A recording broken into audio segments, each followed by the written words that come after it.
Jadi Anda sebagai muslim, padahal ini Anda udah santri nih. Santri loh ya. Tapi Anda tidak pernah dengar asbabul nuzul itu mengenai Muhammad menggauli budaknya Hafsah. Belum pernah dengar? Silakan lanjut saja lanjut. Baik. Baik. Kita akan tampilkan ya teman-teman ya, karena kita itu kalau ngomong tidak pernah selain daripada berdasarkan sumber atau datanya umat muslim sendiri ya. Perhatikan ya.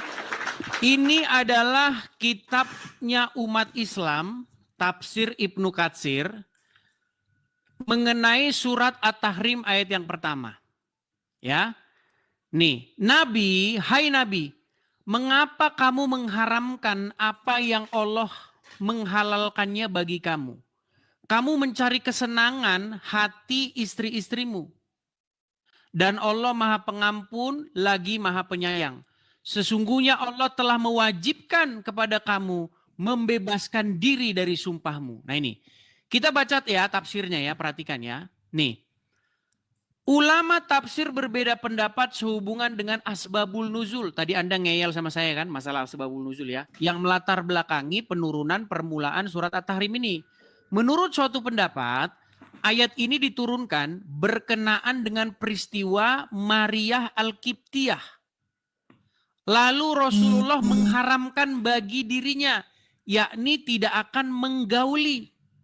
Jadi diharamin ini sama Muhammad ini, Maria Qibtiyah ini. Tadinya udah digaulin, tapi diharamkan sama Muhammad. Seperti biasa Allah, kalau soal Muhammad mengharamkan kaum wanita, Allah nggak senang. Allah senangnya Muhammad itu harus. Nggak boleh ada nada menghina gitu dong. Lu ini harus, ini ilmiah kan ya? Oke, baik. Enggak, ini ilmiah kan ya? Jadi nggak boleh Anda kait-kaitkan kemana-mana dong. Baik, tapi Aisyah loh Bang yang ngomong Bang. Aisyah ngomong bahwa Tuhannya Muhammad itu cepat menuruti hawa nafsunya Muhammad. Belum tahu juga kan?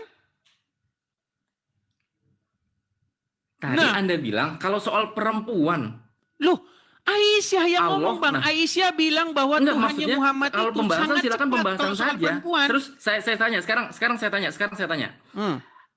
Apa kesalahan dari apa yang dilakukan Rasulullah? Coba kita lihat kesalahannya. Oke, saya lanjutkan ya, saya lanjutkan. Nih, lalu Rasulullah mengharamkan bagi dirinya, yakni tidak akan menggaulinya lagi. Maka turunlah firman Allah, hai Nabi, mengapa kamu mengharamkan apa yang Allah telah halalkan bagi kamu? Kamu hendak mencari hak kesenangan istri-istrimu. Nih, kemudian Abdurrahman An-Nasai mengatakan, telah menceritakan kepada kami dan seterusnya nih. Perhatikan ya. Yaitu Nabi atau Rasulullah mempunyai seorang budak perempuan yang beliau gauli. Lalu Siti Aisyah dan Siti Hafsah terus menerus dengan gencarnya menghalang-halangi Nabi untuk tidak mendekatinya lagi. Hingga pada akhirnya Nabi mengharamkan budaknya itu atas dirinya. Ya kan? Terus masalahnya ada bukan hanya itu lagi. Ada asbabul nuzul yang mengatakan yang lain lagi. Nih. Perhatikan. Masalah madu. Nih di atas itu yang masalah madu ya. Inilah yang populer di antara kalian nih. Nih, perhatikan. Bahwa maka tatkala mana sih ya masalah madu itu ya. Nih. Ini Maria Al-Qibtiyah. Ini masalah Maria Al-Qibtiyah. Zaid, saya baca semua aja ya. Bahwa Rasulullah menggauli ibu Ibrahim di rumah salah seorang istri beliau nih. Jadi Muhammad pernah menggauli ibunya Ibrahim atau namanya Zainab di rumah salah satu istrinya Muhammad. Maka istri beliau berkata, hai Nabi Rasulullah, tega engkau melakukan hal itu di rumahku dan di atas ranjangku. Maka Nabi mengharamkan ibu Ibrahim, namanya Zainab ini, atas dirinya. Lalu istri beliau SAW bertanya, hai Rasulullah, mengapa engkau haramkan atas dirimu hal yang halal bagimu? Dan Nabi bersumpah kepada istrinya bahwa ia tidak akan lagi menggauli budak perempuannya itu lagi. Maka Allah menurunkan ayatnya, hai Nabi, mengapa engkau mengharamkan? Nih, Ada lagi riwayat lain mengatakan yang berbeda lagi. Beda-beda ini. Ada yang mengatakan madu, ada yang mengatakan ini, ada yang beda-beda. Jadi jangan Anda bilang bahwasanya asbabul nuzul itu fix. Enggak, beda-beda. Yang lain bercerita bahwa Muhammad pernah mampir ke rumah Zainab, dia minum madu. Nah, kemudian dia pulang ke rumah istrinya bilang, mulutmu bau maghfir. Lalu Muhammad mengharamkan, saya tidak akan lagi minum madu. Banyak hal, Bang. Nah, yang saya permasalahkan di sini. Di sini kan Muhammad bersumpah bahwa dia tidak akan lagi mengharamkan menggauli perempuan itu, budak itu, betul? Betul? Betul nggak? Ya, katakanlah betul. Tetapi menurut Al-Quran, semua yang diucapkan Muhammad itu tidak pernah salah. Tidak pernah berdasarkan hawa nafsunya. Melainkan berdasarkan apa yang diwahyukan kepadanya sesuai dengan ayat Al-Quran. Surat An-Naml, surat An-Najm. Ayat yang kedua sampai ayat yang kelima. Wa ma yantiqu anil hawa in huwa illa wahyu yuha. Tidaklah yang diucapkan Muhammad itu berdasarkan hawa nafsunya. Melainkan berdasarkan yang diwahyukan. Betul? Nah, menjadi pertanyaannya sekarang. Itu wahyu. Iya, menjadi pertanyaan sekarang. Mengapa Allah menegur Muhammad atas apa yang terkeluar dari mulutnya, sementara yang keluar dari mulutnya itu tidak berdasarkan hawa nafsu, melainkan berdasarkan wahyu. Makanya saya bilang, Bang, makin saya pelajari agama Islam, makin pusing saya dibuatnya. Ayo, silakan. Yang pusing yang di mana, Bang? Yang pusing tuh yang di mana sih? Kan gini ya. Nggak nyambung. Kalau Nabi Muhammad SAW itu ingin menyenangkan para istri, maka dia tidak mau melakukan sesuatu yang tidak disukai oleh istri.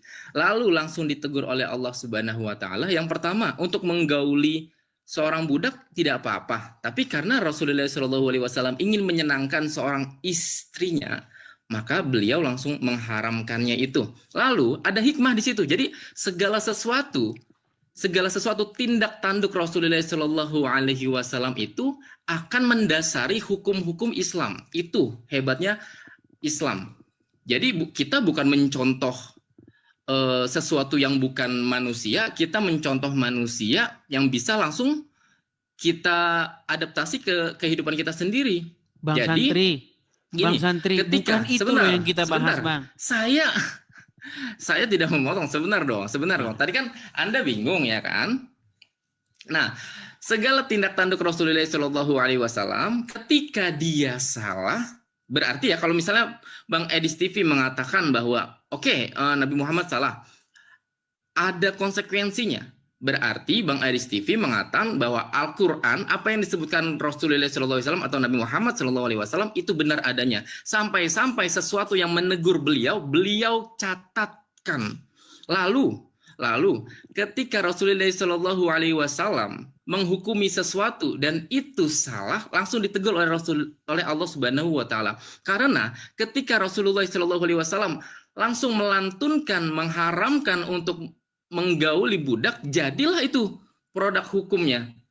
Haram untuk menggauli budak, makanya Allah tegur. Bang, kayaknya kita nggak nyambung loh, mengharamkan sesuatu yang dihalalkan. Nah, tadi kan pembahasannya itu tentang budak. Menurut Al-Quran, apa yang diucapkan Muhammad itu selalu benar, selalu berdasarkan wahyu. Apa yang diwahyukan oleh Allah. Nah, berdasarkan wahyu. Berdasarkan wahyu. Artinya ketika Muhammad ngomong, dia itu tidak ngomong berdasarkan hawa nafsu, betul? Bukan setiap pembicaraan, wahyu. Berarti kadang-kadang Muhammad ngomong salah. Firman Allah. Sebentar, berarti terkadang-kadang keluar dari mulut Muhammad sesuatu yang bukan wahyu. Betul. Berarti bertentangan dengan ayat Al-Quran bahwa wa ma yantiqu anil hawa. Loh, tidak bertentangan dong. Bilang, itu kan dibilang semua wahyu, yang diucapkan kecuali Muhammad berdasarkan wahyu. Wahyu itu adalah Al-Quran, Bang. Oke, sekarang Jadi gini. dia tidak akan berbohong ketika Oke. Allah Subhanahu wa Oke, taala baik. menegur Saya beliau. tangkap. Gini. Kenapa engkau mengharamkan sesuatu yang dihalalkan? Oke, gini. Ya langsung dicatat. Baik. Itu jujur. Begini ya Bang Santri ya. Begini. Muhammad hanya memiliki satu mulut, betul? Betul nggak? Segala sesuatu yang betul ngapain sih dibetulin sih? Oke. Langsung saja. Baik, karena Muhammad hanya memiliki satu mulut dan satu lidah, pertanyaan saya, pernahkah dari mulut yang satu itu keluar perkataan yang salah? Gimana? Pernahkah dari mulut Muhammad yang jumlahnya hanya satu itu keluar pernyataan yang salah? Ya, terkadang juga Terkadang dikritik salah. oleh Baik. sahabat Rasulullah. Baik, saya tampilkan ayatnya. Salahnya bahwa ini salah Muhammad- apa nih Baik. maksudnya nih? Salahnya maksudnya salah apa dulu? Lu, ini gimana? Gini, pernah nggak dia Segala mengucapkan sesuatu yang salah, Bang? Iya, Baik, saya akan tunjukkan sebuah hadis di mana dikatakan bahwa tidak pernah keluar dari mulut Muhammad itu selain daripada kebenaran. Saya tunjukkan hadisnya ya. Saya tunjukkan. Kalau saya ngomong itu berdasarkan data semua, Bang. Tidak pernah saya kalau iya ngomong kan itu- data yang bagi Anda cocok. Baik. Ya kan? Baik, ini sudah saya tampilkan di layar ya. Ini adalah bukti bahwa Muhammad itu seorang pendusta. Mohon maaf nih Bang, saya harus ngomong seperti ini. Saya mohon maaf kalau agak sedikit lancang Bang. Nih ya. Oke, saya pendusta tampilkan di layar. definisi pendusta apa dulu nih? Tar dulu, definisi pendusta apa bagi Abang? Pendusta adalah seseorang yang mengucapkan sesuatu yang tidak benar. Sekali atau berkali-kali? Kalau tukang dusta, nah itu dia dusta terus. Kalau pendusta Nah, adalah pendusta orang yang berarti melakukan berkali-kali dong. kedustaan. Pendusta, ini pendusta, bukan berdusta. Pendusta. Baik, gini Bang ya, gini. Saya balik dulu Nah, kamera kan saya lagi ya. kali Saya balik lagi. ya. Nih Bang. Soalnya nih, pendusta itu Anda yang menyematkan. orang yang mencuri disebut, Pencuri, orang yang berdusta disebut. pendusta. Nah, saya akan Nah, buktikan maka itu bahwa tadi Muhammad saya- seorang pendusta. Makanya tadi Mohon saya maaf, bilang, Bang. pendusta itu apa indikatornya pendusta itu? Mengucapkan sesuatu yang tidak sesuai dengan fakta yang sebenarnya. Contoh. Sekali atau berapa kali? Waduh, ini bukan sekali dua kalinya, Bang. Nah, sekarang Itu saya tanya, merujuk kepada Abang pernah pelaku. berdusta Aduh, gak? gimana sih? Sekarang saya Bang, tanya, kita Edis belajar TV bahasa Indonesia pernah dulu berdusta ya. gak? Gini, Bang, kita belajar bahasa Oke. Indonesia dulu. Orang Bang Edis TV pernah berdusta gak? Saya tanya. Pernah. Pendusta berarti. Ya, ketika pendusta dalam pengertian saya mengucapkan sesuatu yang bohong itu atau pelaku dari orang yang Berarti berdusta. pendusta berarti Bang Edis pendusta. Iya dong, semua orang itu Nah, pendusta seorang karena pendusta pernah melakukan dusta. ngapain mendustakan orang-orang yang lain? Gimana caranya kita percaya sama dengar. orang pendusta? Maksud dari itu adalah orang yang melakukan pekerjaan. Contoh, pelaut, orang yang melakukan pekerjaan melaut. Pencuri, orang yang melakukan pekerjaan mencuri. Pendusta, orang yang melakukan pekerjaan berdusta. Kan kita udah belajar bahasa Indonesia Bang zaman SD. Jangan-jangan Iya, aku berarti definisinya boleh disematkan oleh Bang Edis TV. Bang Edis TV pendusta. ketika maknanya itu adalah pelaku, jawabannya iya. Iya kan? Ya sudah. Iya. Terus Nah, sekarang kenapa sekarang- saya harus percaya baik, sama sekarang Bang Edis saya TV, balikan. seorang pendusta? Saya akan buktikan bahwa Muhammad melakukan satu perbuatan dusta. Sebentar saya balik supaya saya tidak badan saya menutup tulisannya. Nih, ini dalam sebuah hadis ya Bang ya. Saya bacakan ya. Dari Abdullah bin Amru. Beliau berkata, awalnya saya menulis segala sesuatu yang saya dengar dari Rasulullah Shallallahu Alaihi Wasallam. Saya ingin menghafalnya. Lalu kabilah Quraisy melarang saya. Seraya berkata, kamu menulis segala sesuatu yang kamu dengar dari Rasulullah SAW. Sementara beliau itu hanyalah manusia. Berkata dalam keadaan emosi dan ridho. Lalu saya tinggalkan menulis hadis. Kemudian saya sampaikan hal itu kepada Rasulullah SAW. Lalu beliau menunjuk dengan jari ke mulutnya. Seraya bersabda, perhatikan, Jari dia ditunjuk ke mulut dan berkata, tulislah, demi zat yang jiwaku berada dalam genggaman tangannya. Dia udah bersumpah ini bang, hati-hati ya, dia udah bersumpah. Tidaklah keluar darinya, maksudnya dari mulut yang ditunjuknya itu, kecuali kebenaran.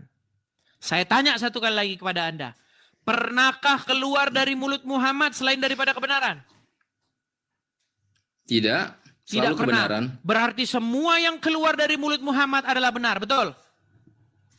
Betul. Baik, kalau begitu, mengapa Muhammad ditegur oleh Allah atas apa yang keluar dari mulutnya? Itu, nih, titik beratnya itu bang.